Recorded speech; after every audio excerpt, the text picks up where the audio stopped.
It is my pleasure to introduce our keynote speaker, Professor Anna Mangen. Anna Mangen is Professor of Literacy at the Norwegian Reading Center, University of Stavanger, thank you, in Norway. For many years, her research has investigated the role of medium materiality for reading comprehension and engagement. From 2014 to 2018, she was chair for the European Research Network, COST Action. The title is E-Read, Evolution of Reading in the Age of Digitization, an interdisciplinary network involving about 200 researchers from 33 countries. It's okay? Focusing on empirical research on digital reading. We have had the opportunity to encounter a research work on the relationship between reading on paper and reading on screen in 2013, when she published Reading Linear Text on Paper versus Computer Screen, Effects on Reading Comprehension. We are very grateful for Anne's words.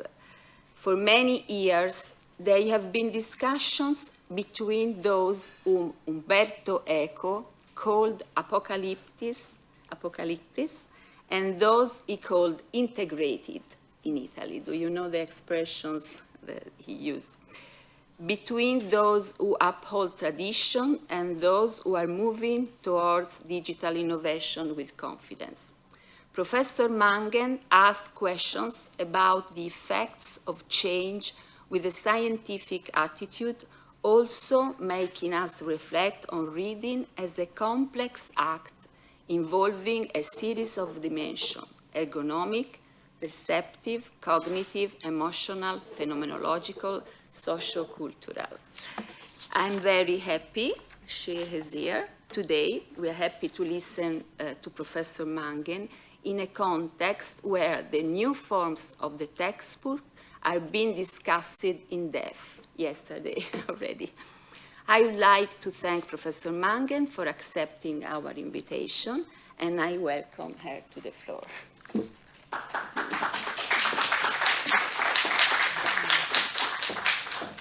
Wow, thank you so much for a wonderful introduction and for the invitation. And I'm just more and more sad that I won't be able to stay here. I came late last night or evening, and I have to rush off, unfortunately, just after this conference. But I hope this is my first, and but not my last meeting with this community. I just became aware of it when I was invited, and it seems to be extremely important, and just becoming even more important in our day and age with all this going on with digitization.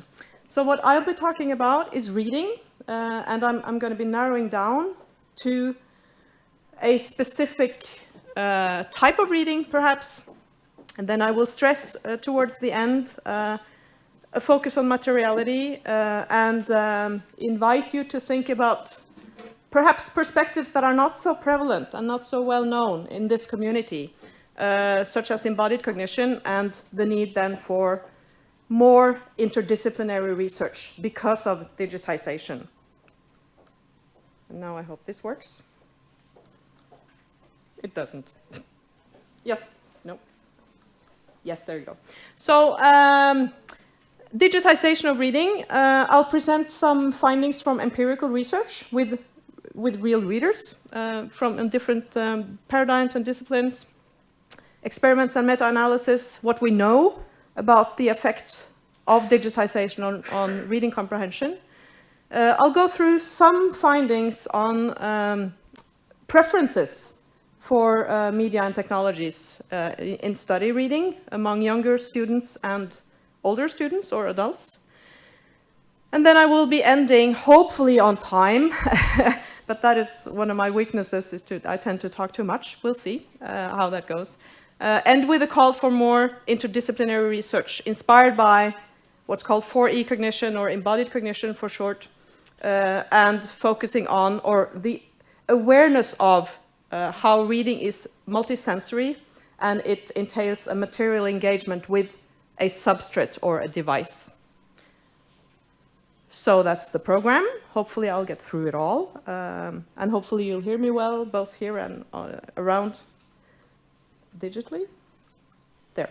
So what's happening, and I'm sure you noticed this, everyone, with digitization, we get this diffusion or diversification of reading from being something that has taken place mostly on one or a very few media or substrates. So paper, it was dominant for a very long time in the history of reading, and then within an extremely short time, it has diversified, and it is continuously diversifying as the number of devices grow.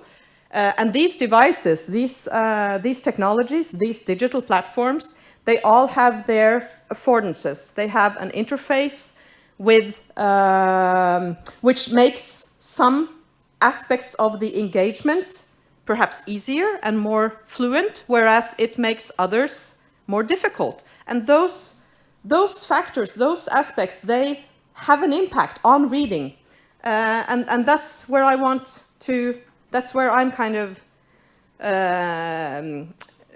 focusing when I study reading. What happens when we go from reading mainly on the substrate of paper to reading on an increasingly diverse repertoire of screen devices. And this is, as you all know as well, an extremely multifaceted area of research where you talk about reading, you talk about text, you talk about medium, and then it may vary a lot what each researcher from different disciplines and different paradigms, how they define those terms. So it's also a call for a more precise and a more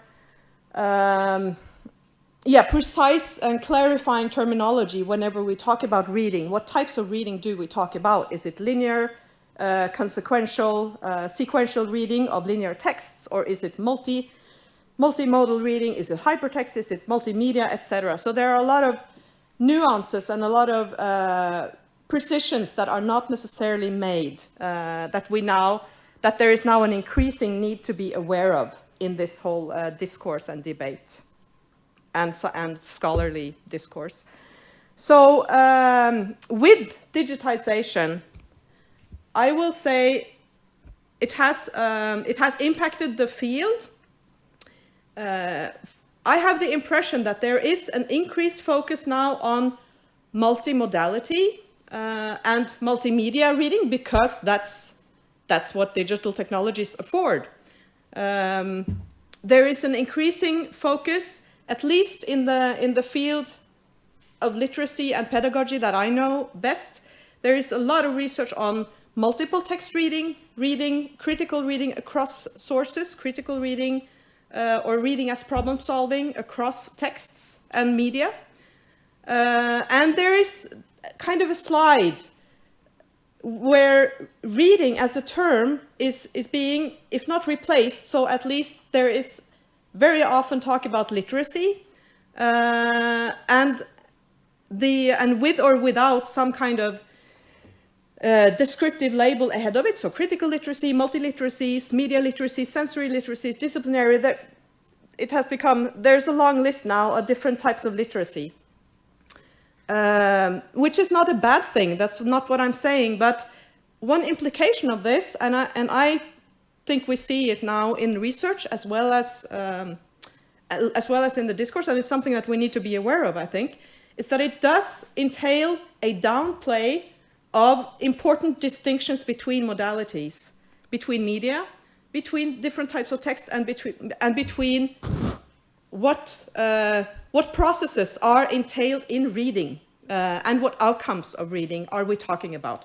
There are many important distinctions that become kind of muddled when you talk about literacies instead of linear textual reading, for instance. And also, I think this is a consequence of digitization because it naturally leads to a greater focus on the reading modes and types of texts that are most compatible with a digital platform. So the implication of that is that the type of texts and the type of reading, the reading processes that are least compatible with the digital medium, long-form linear texts that require perhaps in-depth focus and the stamina, cognitive patience someone talks about, those are also gradually kind of marginalized. And that's, you can see it in the PISA framework, for instance, that in many respects, it is as if reading, as measured in PISA, equals internet reading. And that to me is a very partial view and definition and conceptualization of reading. There are a lot of very important types of reading and components of reading as a process and as a skill that is then not adequately accounted for.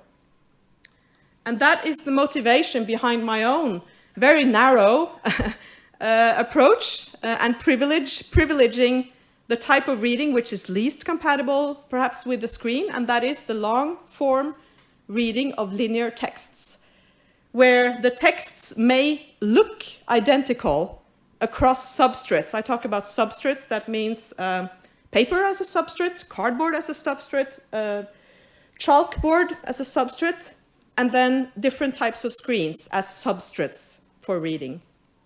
I'm focusing in my research mostly on this type of reading because we know that it's extremely important as a predictor of good reading skills. And we've known that for decades. So it's just very important that we don't kind of forget, or that this type of reading just slides further away from the discourse about what is reading and what do we want reading to be in the future. So, and this is also, in fact, the reading of linear texts and reading comprehension. It is perhaps the one area where we now know the most about the effects of this transition from paper to screens. During the last, our paper from 2013 was perhaps one of the first ones doing this in a systematic way. But during a couple of years, perhaps just 1 year, we've had several meta-analyses compiling the experimental research, compiling studies that meet certain eligibility criteria, and then looking at the big picture so that we can say something way more robustly about the total picture. Is there a difference between reading on paper and screens with respect to comprehension? If there is a difference, in what direction does it go? Is it positive or negative with respect to medium, etc.?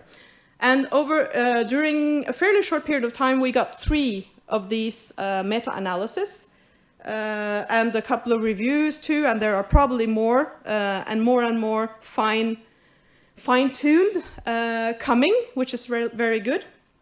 And I'm gonna zoom in on the most, in my view, the most comprehensive and well done of them.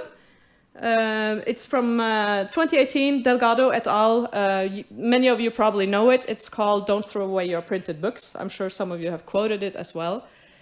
If you don't know it, it's really important to know about, I would say, because it's it compiles 54 experiments. And altogether, more than 170,000 participants have then participated in these experiments, where there are 76 comparisons, so some experiments have several sub-studies in them.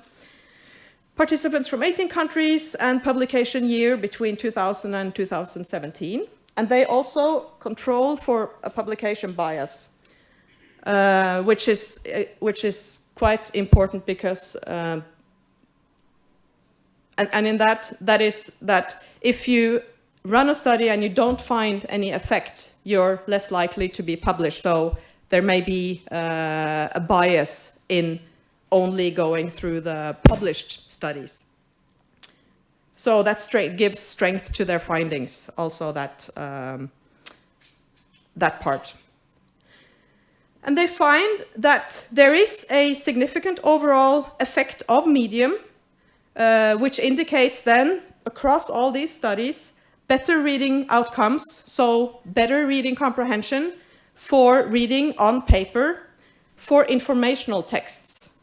They did not find this for narrative texts, which is interesting in and by itself.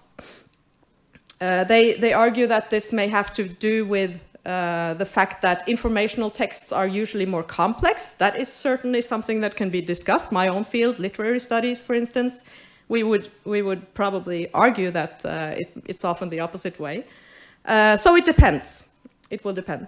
They also found that the print advantage is larger under time constraints than under self-paced reading. So if you say that to participants that they only have so and so much time to read this text and then they will be questioned afterwards, then there is this a larger negative effect of screen.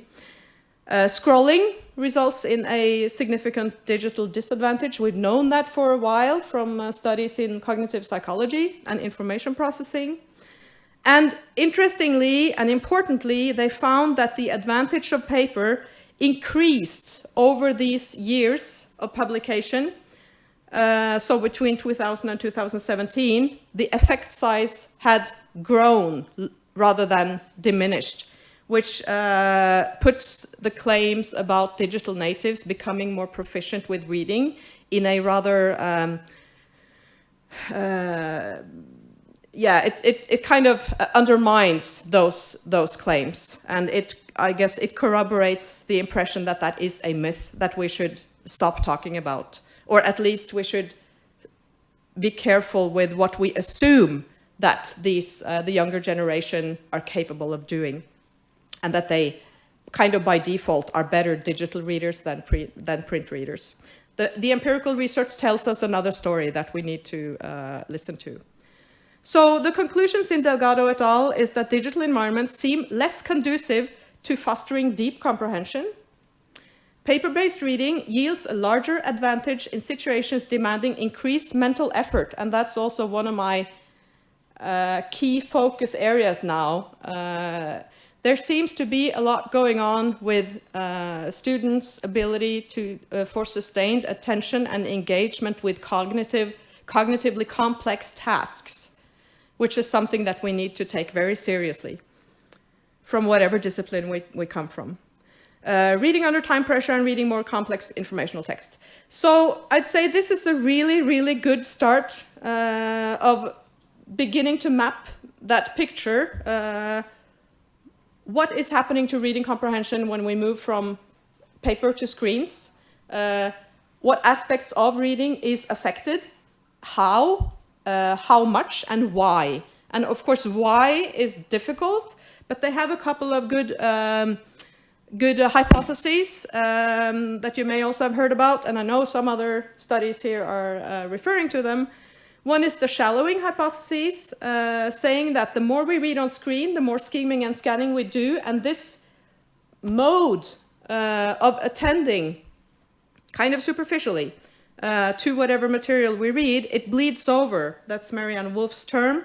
It bleeds over also to our reading on paper, for instance. And this is mainly due to the fact that whenever we read on screens, and we read a lot on our smartphones, all of us, I do for sure, what we read there is very often short snippet of multimedia, decontextualized material that we move, so we move from one decontextualized snippet of multimedia information often, where there may be text, but text is perhaps not very often the dominant modality. And that primes us in a way, and to certain degrees for sure, to kind of bring that scanning and skimming reading behavior also to texts that warrant more sustained linear focus with linearly presented information, for instance.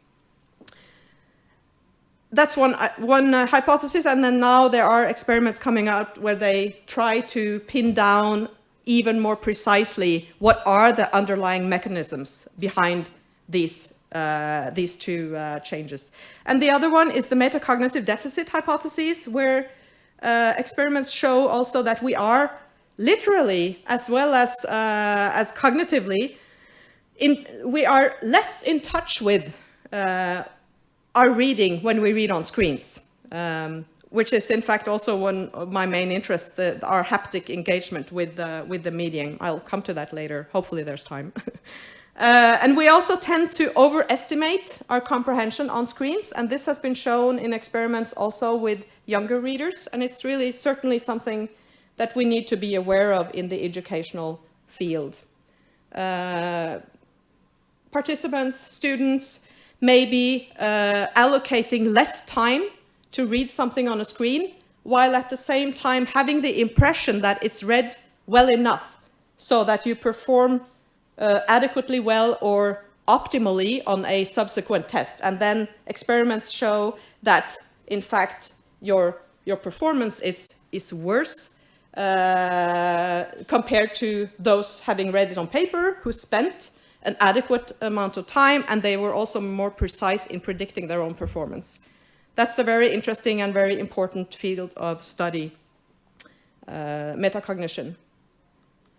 And why does it differ on paper and screens? Which is, and I do think that that has to do with materiality and embodied cognition.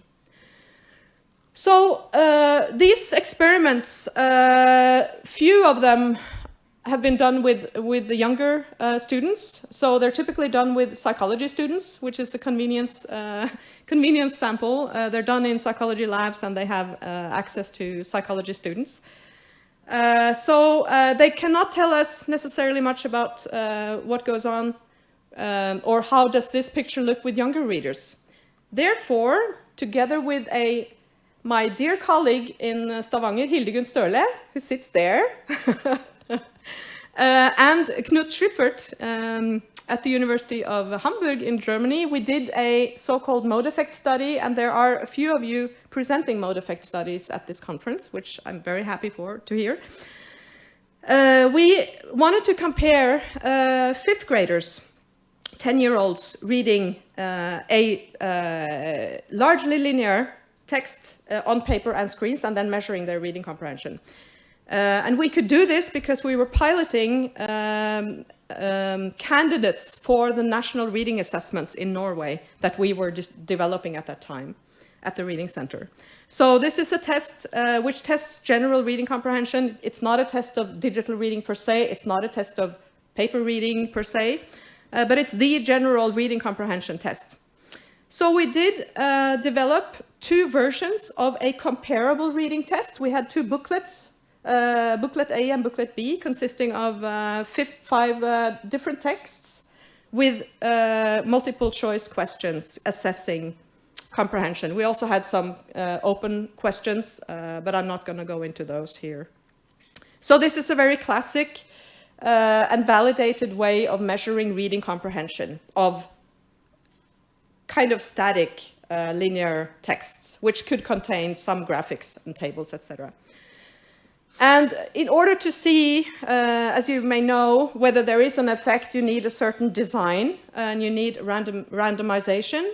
And we were able to do this with a very large sample, 1,139 students distributed across the country. And they completed then 2 tests. These are then different tests, but they are comparable.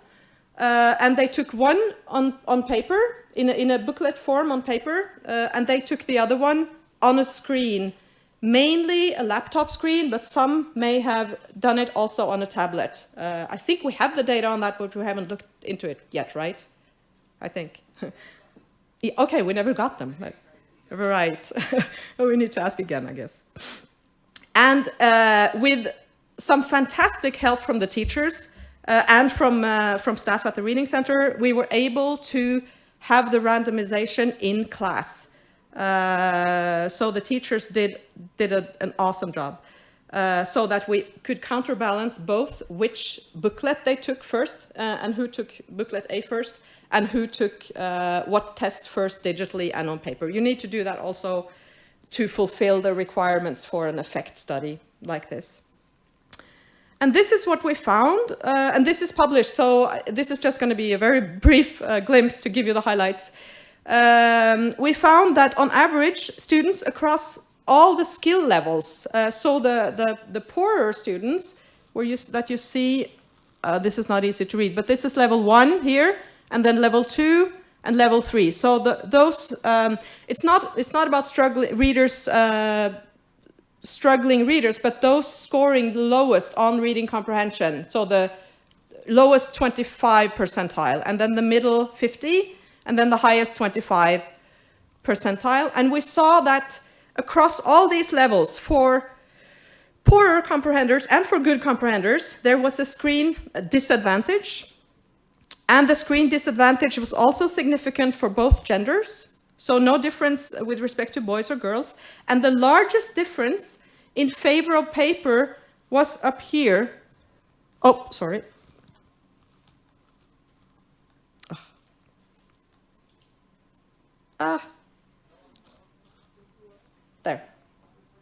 There you go. Yeah. For the highest performing, and within here, for the highest performing girls, there was the largest difference in favor of paper. And we speculate in our paper, in our article, that there was not much scrolling involved, but a little bit. But we also think that the mindset of screen reading, as I've talked about with the shallowing hypothesis, that it primes this more superficial and less thorough reading mode, so that the fact that you're doing this test on a screen may itself kind of prime you for a less thorough reading.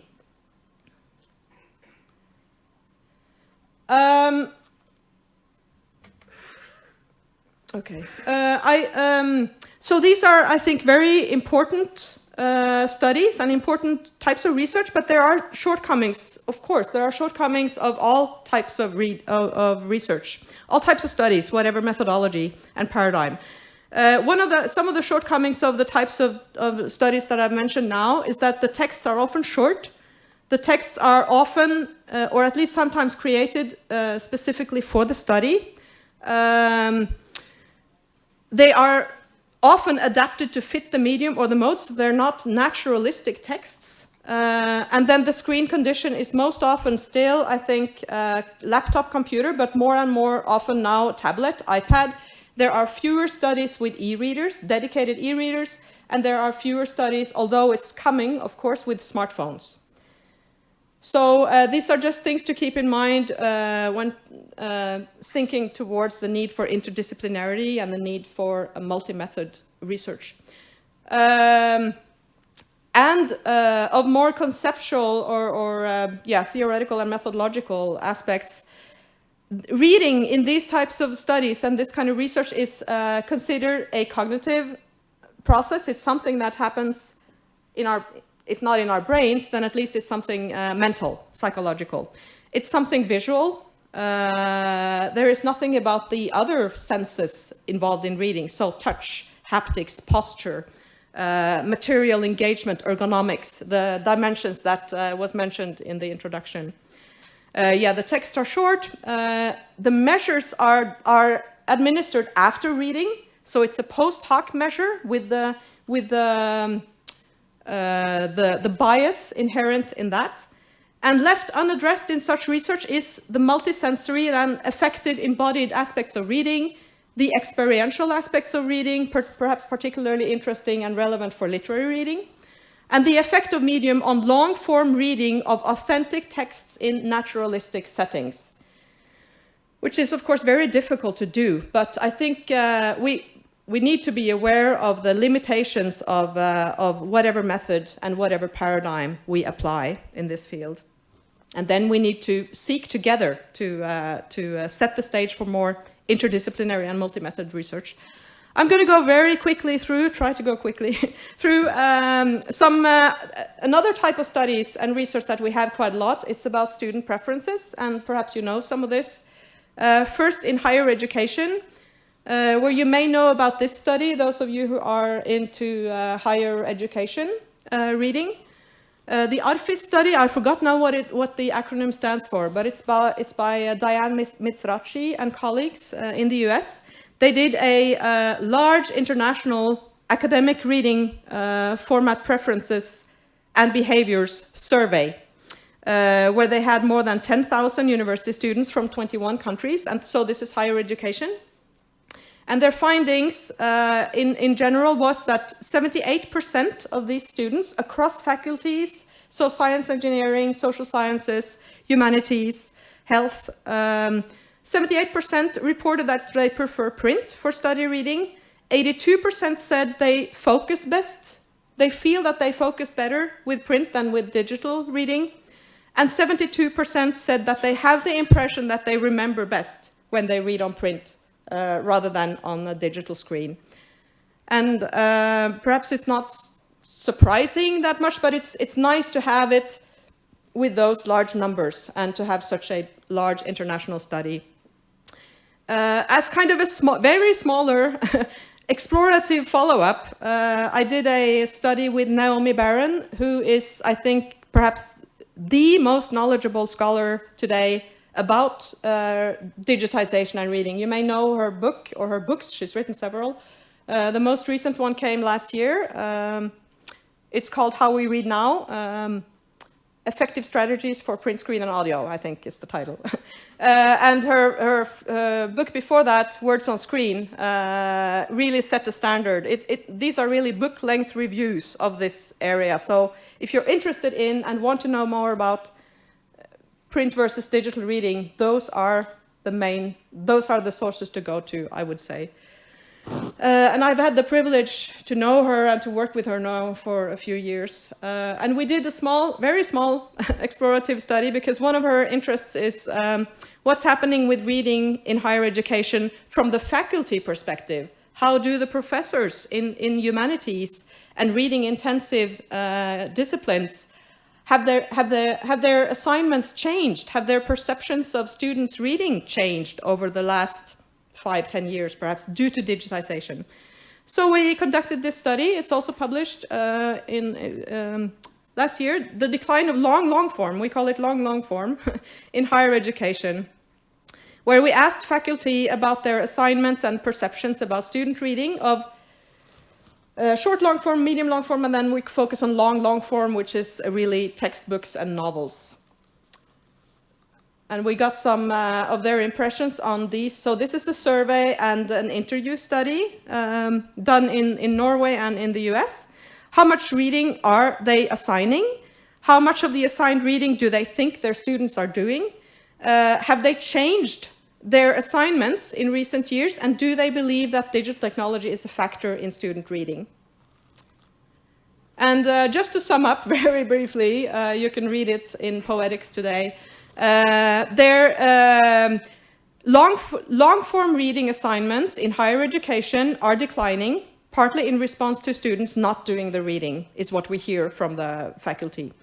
And long and/or complex written texts are increasingly replaced by audiovisual materials, TED Talks or podcasts, and technology expands access to written materials and other valuable resources, but can also undermine sustained concentration and in-depth engagement with texts.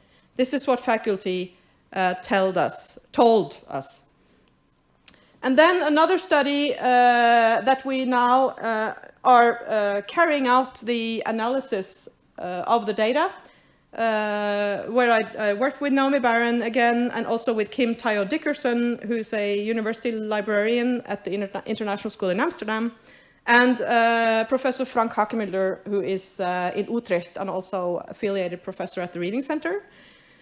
We administered online surveys to students at the International School of Stavanger and in Amsterdam, 19 and 21. Let me check the time. Okay. We asked about a lot of things, but mostly now I'm going to focus about like most and like least about reading in print or digital media. I'm going to go very quickly now. Well, concentration.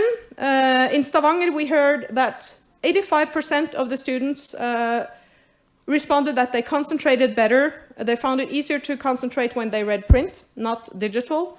And in Amsterdam, 68% answered print for better for concentration, 28 computer. The like most print, and this is what I find most interesting perhaps, is the amount of students reporting on an open question, what do you like most about print? It's the touch. 20% of the students, and these are 6th to 12th grade, they report it feels good to hold it in your hand. They miss the feel of paper. That gives me an impression that materiality and physicality of the substrate is way more important than we have acknowledged. And some of these other comments are also something that we repetitively hear, and this is just to show you that things haven't changed much. Even if you ask 6th graders today or a couple of years ago, it's still about, at least partly, about touch and even about smell for what they like most about print. And it feels more authentic is also something someone say. Like least about print, it can get exhausting. Some say that, well, turning the pages. I don't like turning the pages. The sound of paper and hands get sweaty. So there are many interesting findings here that I don't have the time to go into in depth, but we will have the paper out soon, hopefully. Like most about digital is also, as expected, much of it. It's the ease of access. Dictionaries, for instance, it's easy to organize things and they can zoom in, etc. Convenience. And then also, huge majority complain about eye strain or headache, fatigue when reading on print, and distraction, another finding that, that tends to dominate. Authenticity, I find interesting. It feels less real, whereas someone will say for paper, it's more there. There's a phenomenological distinction. The paper text is there in a way that the digital text is not, which I think is a very interesting indication. Again, a lot of shortcomings with this type of data. The social desirability issue, you typically perhaps over-report how often you read or how much you like reading, for instance. How are the terms understood and interpreted? Again, it's a post hoc measure. What do we measure? Do we measure their recall of something? It's prone to different types of distortion, recall bias, and also it's reliant on students' ability to verbalize experiential aspects that may not be so easily put into words for different reasons. So I want to spend the last minutes on what I consider to be perhaps the most important issue nowadays for reading research. The need for more interdisciplinarity and multi-method paradigms supplementing each other. Qualitative and quantitative, verbal data and physiological measures collaborating across, if possible, neuroscience, but at least psychology and pedagogy and literacy and media departments. We need to supplement self-report data with observational measures, for instance, video, so that you can study extended authentic reading in real time, extending over a period of time, not only after reading. And we also need, I think, in order to get at perhaps especially experiential aspects of reading, the bodily measures, physiological processes. A lot of our experiential, emotional, affective reactions are bodily. And another issue is that many of those processes we're not in conscious control over. So you get access to processes that you don't have access to by asking people to write about them or to talk about them. Stress, valence and arousal, positive or negative effect, the strength, and intensity of feelings. These can be measured with now fairly accessible devices like this one. It's a heart rate variability sensor where you only use your finger. I've been fortunate to collaborate with someone who is an expert in these types of measures, and I just think that it gives us extremely valuable and interesting supplementary data to what reading is and how is it changing as we go from paper to screens. Because these are some of the most pressing issues as I see it. It's about the effect of digitization on sustained attention in reading and learning. It's about the infrastructure of digitization, but also about the changing substrate. Embodied cognition and the role of materiality we need to pay attention to, as we see now with even younger students reporting that they like the feel of paper. And we need a better awareness of the limits of all prevalent paradigms in reading research, whether they are neuroscientific, cognitive, sociocultural, or this information processing paradigm. I am close to the end. Here I want to highlight that in order to try to get a better understanding of how is reading changing with respect to or due to digitization, I think it makes a lot of sense to differentiate the effect and the impact of this changing infrastructure for reading, where you have the links, the access to social media, all the potential distractions from hyperlinks and the internet, etc. That's about the infrastructure of a digital environment. That's something else. Of course, it's related, but it's still a different focus than if you zoom in, like I have been doing in some of my studies, on what changes may be due to the different substrate of reading. If you have the same text, it even looks exactly the same. Say if you read, like what I did in one of my experiments, if you read a short story on a Kindle compared to the same short story in a pocketbook, and the page-by-page text looks identical. There are no links, there is not even a touch screen. You turn the pages by clicking.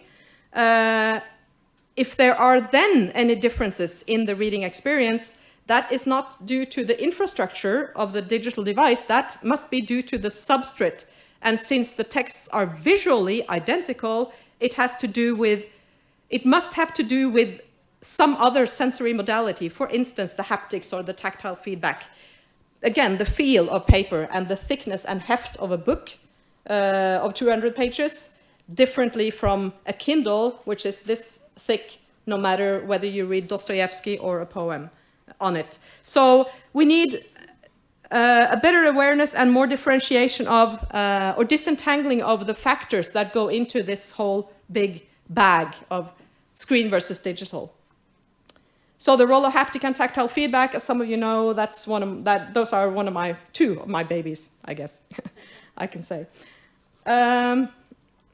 So the substrate, yes, I've talked about this. And of course here, it's not a matter of paper as one substrate and screen as one other substrate. Within the paper dimension, there are lots of differences. There are differences between an old, heavy,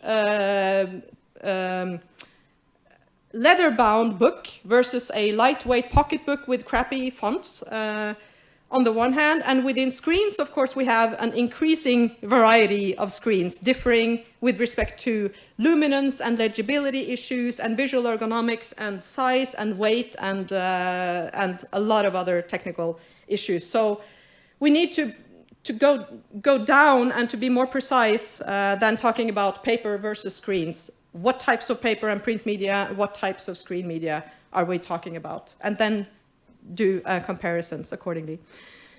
Embodied cognition is just becoming, I think, more and more relevant and necessary, I would say, as a lens here to understand these issues. The role of the ergonomic affordances of the substrates, haptics I've talked about. We just published an article on, what's it called, text materialities, affordances, and the embodied turn in the study of reading just came out in Frontiers, and there's a book by McLaughlin, Reading and the Body. And these are, I think, indications of an increased awareness of the role of the body and the multisensory aspects of reading as we go from paper to digital in a large variety of senses. I'm ending by a couple of quotes. This is a quote by one of the foremost experts in multisensory perception at the University of Oxford, Charles Spence. He says that it's only, and he runs this lab, a world-famous lab, cross-modal perception at the University of Oxford. It's only by understanding the multisensory nature of handling books that one can really hope to fully appreciate the enduring appeal of the traditional format in the modern digital age. So that's from an interesting article as well. I'm going to skip this one. And I can probably send this to whomever is interested. I'll send it to you afterwards so you can read what I didn't have time to go through. Basically, what I want to say is reading is, and again, keeping in mind all the limitations of any method and any paradigm applied, reading is neural. There is something going on in the brain for sure, and we know a lot about it from brain science, neuroscience. It's also multisensory, so it's not only in the brain, inside the skull, it also implies the body, and perhaps most importantly, it implies the hands and the fingers. It's behavioral, it's cognitive, it's affective, embodied, even when you're not reading literary texts, of course. It's also socially and culturally situated, but not only. If you keep to that level of explanation, there are a lot of dimensions that you don't look at and that you're not aware of. And it's also a phenomenological and meaningful experience. And it's, of course, very challenging to bring all these together, but at least there is a willingness and an interest now to begin bridging those gaps, and together with these fantastic colleagues, Sara Trasmundi in Denmark, Teresa Schilhab also in Denmark, or Sara Trasmundi has recently moved to Oslo for a 3-year position, and Lydia Kokkola from Finland. We have published a study where we begin to outline perhaps how this could be done by means of a distributed and embodied cognition perspective. And we say that if the goal is to understand the essence of reading more broadly, we need to bridge the gap between neuroscientific and embodied cognitive approaches, as well as the gap between empirical experiment-based research on reading and currently dominant perspectives on reading and literacy, such as sociocultural, semiotic, and sociocognitive approaches. I think it's only by trying to bring these together, by working interdisciplinarily and multi-method with long-term perspectives and goals, that we can move this field forward. And I just end with the model that was kindly presented or mentioned in the introduction here. This is what we started out with in the cost action that I chaired for 4 years. And thank you very much for the attention.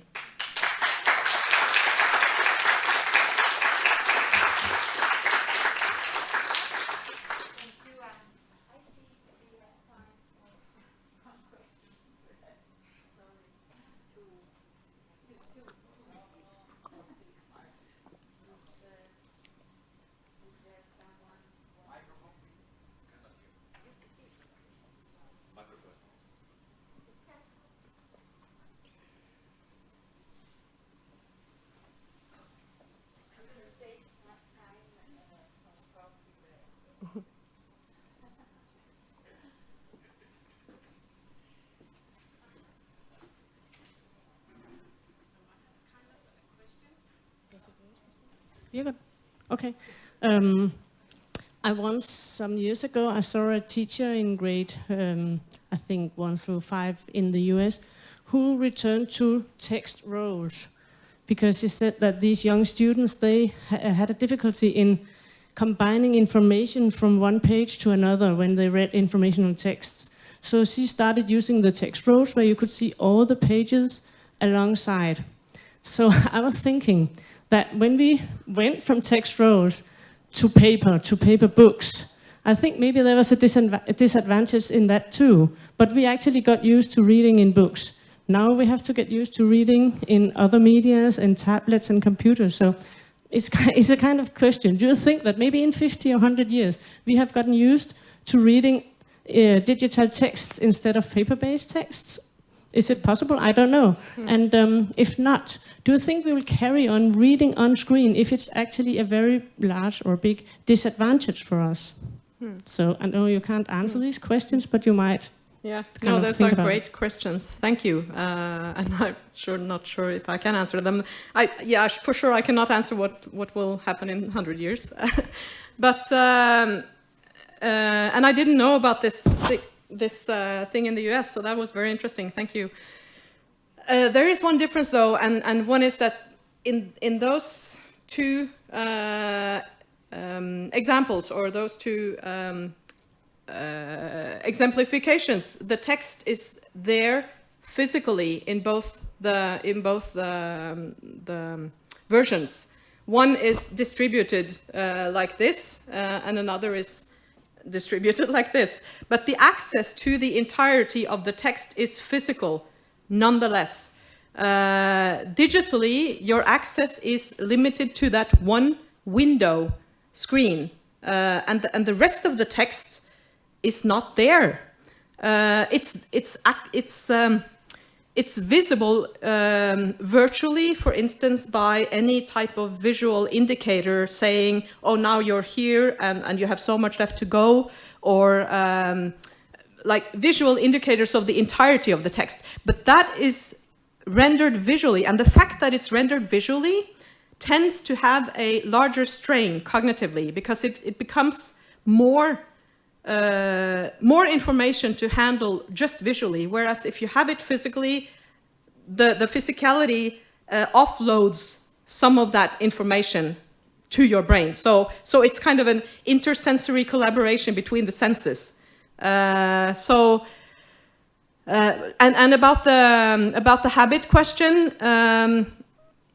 from what we can say now, based on empirical research, it doesn't go that way. It doesn't look as if more and more screen reading makes us better at reading. That may not have been your question, but I think we need to take seriously that, in fact, the gap between those reading a lot on paper and preferring it, like we see it very clearly in PISA, those are always clearly among those performing best.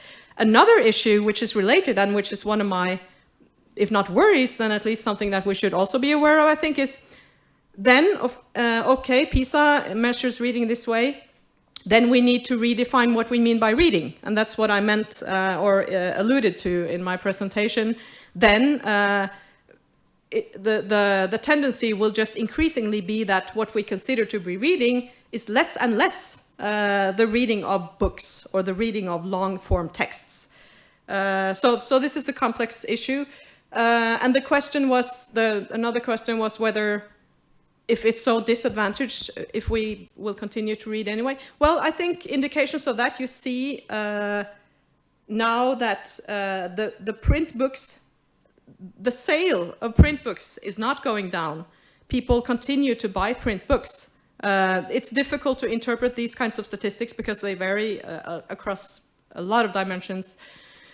But also the sale of ebooks has kind of stagnated, and it also varies a lot across countries. So from what I see and from what I can tell very coarsely from the statistics from publishing, there is no indication that we won't be reading print books anymore.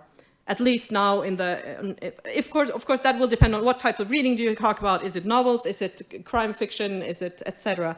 But the large picture is, it doesn't look like print is going to be obsolete within, I don't know, 5 years, 10 years time. So, yeah.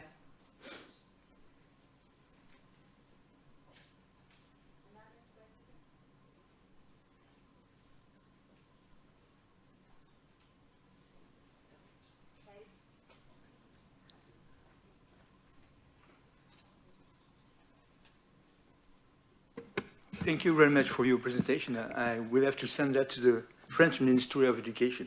But yes, just a question, because you have a large amount of type of text. For example, we use more and more videos, and for education, many people prefer very short video, a few minutes. And what is new is the audio text, podcasts and so on. It seems that it's increasing. So the way of manipulating text is very different now. So we have maybe to articulate printed text, videos, and audio text. I don't know if you agree with that or not. Or? Certainly, and we notice it at the Reading Center as well. We're asked to provide material in podcasts and perhaps not ask the students to read so much.